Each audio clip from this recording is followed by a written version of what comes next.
What's your most unpopular opinion that gets people riled up? Do you think Eli Manning belongs in the Hall of Fame, or didn't he do enough? Can pineapple go on pizzas, or are you the devil if you do that? Oh, here's a good one. What about the people who think the NFL is rigged? Sometimes it's the smallest thing in the world, but if somebody on the other side of the screen disagrees with you, man, they are gonna let you know it. And guess what? I've got some unpopular projections that I'm sure people in the comments are going to tell me, Kyle, that's absolutely ridiculous. Today, I've got 3 unpopular predictions that I guarantee a majority of the people watching will probably disagree with me on. But that's okay, it's fun to disagree, and if you do, let me know in the comments why. Just don't be a jerk about it. All right, let's start with one that may not be all that spicy. Everyone seems to be talking about rookie wide receiver Tank Dell for the Houston Texans. Well, guess what?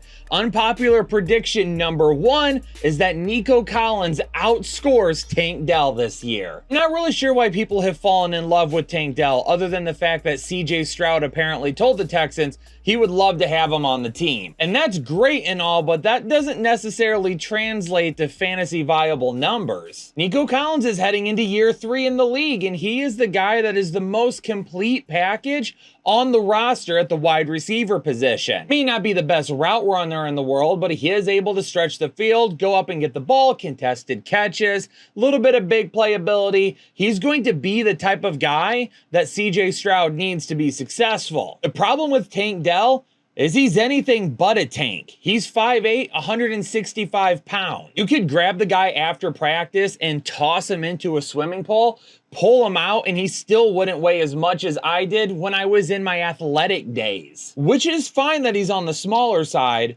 but his game is gonna be about speed and burst. And for him to win at the NFL level, he's also going to have to include 2 other areas that are actually a big concern coming out of college. For as fast as he is, Tank Dell has an issue with separation and also drops. Sometimes it was easy to overlook that in college because he was so much faster than the other players that he was going against that it didn't really matter and it didn't really show up. But at the NFL level, you're going to have to be more than just fast to beat people. And when you're a younger quarterback, you're going to be looking to build a connection with somebody. And if Tank Dell is going to be inconsistent in his gameplay, CJ Stroud is going to recognize that, and he's probably going to glue on to somebody else that is a little bit more consistent. And the guy that has the best probability at consistency is going to be Nico Collins. So yeah, maybe Tank Dell has some big plays here or there, but I think if you're looking for a guy to score more over the course of a full season, it's going to be Nico Collins because he's going to add some big playability, and more than likely by the end of the season will have more volume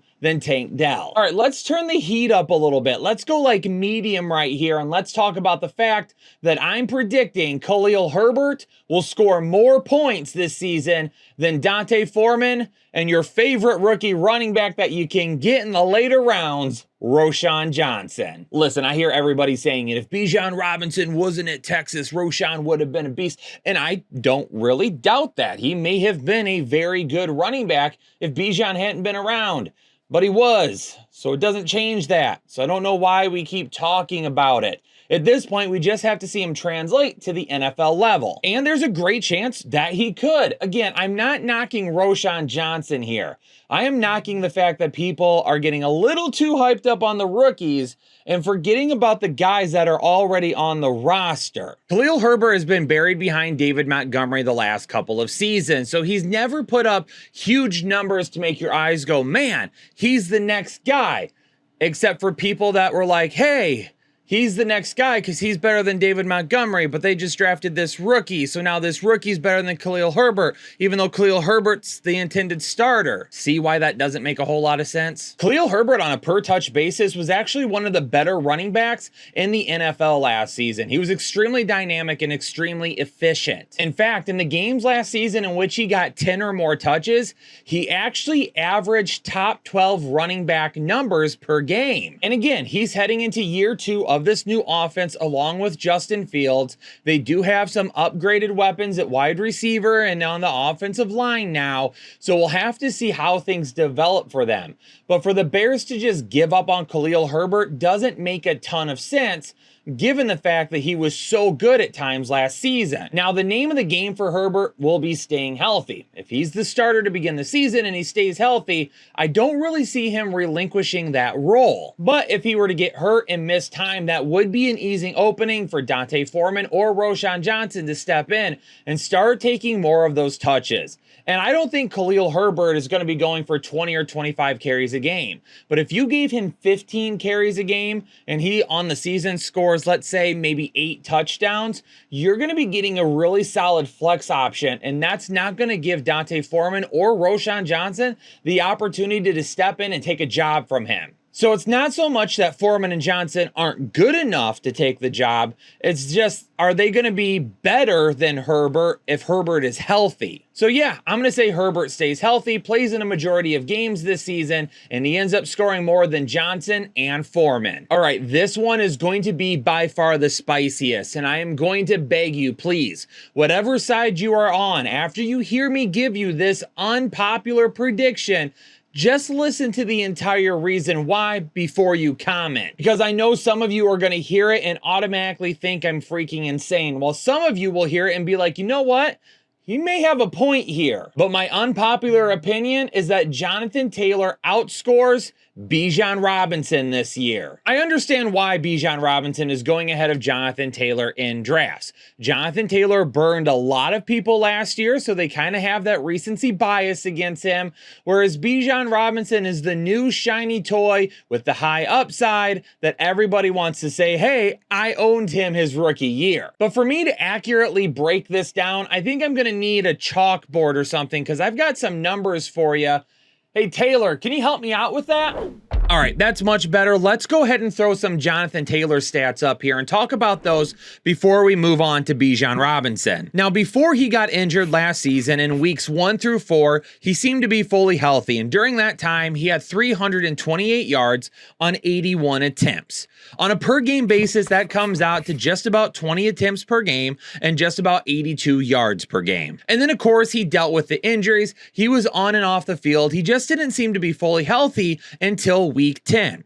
And in weeks 10 through 13, he seemed to be full go again. And during that time, he ran for 399 yards on 85 attempts, which on a per game basis comes out to 99 yards per game on 21 attempts per game. But if the argument was that Jonathan Taylor didn't get as much volume in 2022 as he did in 2021, that actually wouldn't be entirely correct. Because during that time frame, the 2 healthiest stints of the season last year, he was actually averaging more attempts per game than in 2021.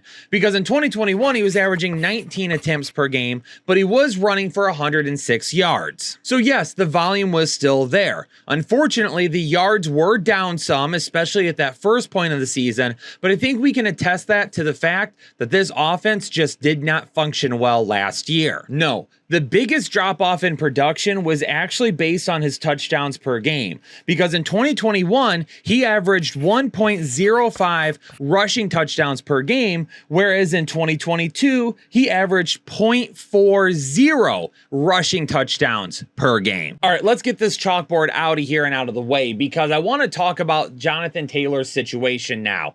Because you have to imagine that Shane Steichen, who is an offensive guru in my opinion, would utilize his veteran running back to help break in his new rookie quarterback. And on top of that, do you really think opposing defenses are not going to have a hard time trying to figure out whether they should contain Anthony Richardson or Jonathan Taylor on those option plays? And that right there could help Jonathan Taylor get back to his yards per carry that he experienced in 2021.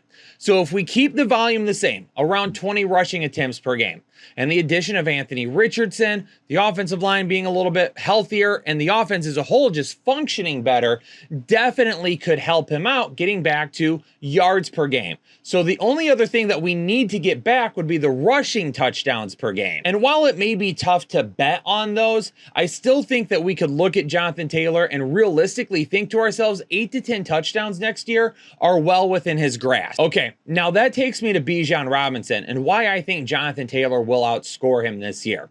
Last season, the Atlanta Falcons ran the football a ton. That's no secret. They averaged almost 33 carries per game, which was second in the NFL. There's one issue with that number that I need to bring to light though, and that's the fact when you look at it, I think a lot of people just assume, hey, the running backs got almost 33 carries per game last year. No. You need to keep in mind that at the beginning of the season, Marcus Mariota was the starter, and he ran the ball 85 times while he was in the game. That was 6.5 attempts per game just from Mariota himself. Then Desmond Ridder took over, and he had 16 rushing attempts in his 4 games, or 4 rushing attempts per game. So Marcus Mariota actually had 2.5 attempts more per game than what Desmond Ridder did. So that inflated that number at the beginning of the year a little bit. Then you take a look at the primary running backs last year, Tyler Algier and Cordarrelle Patterson.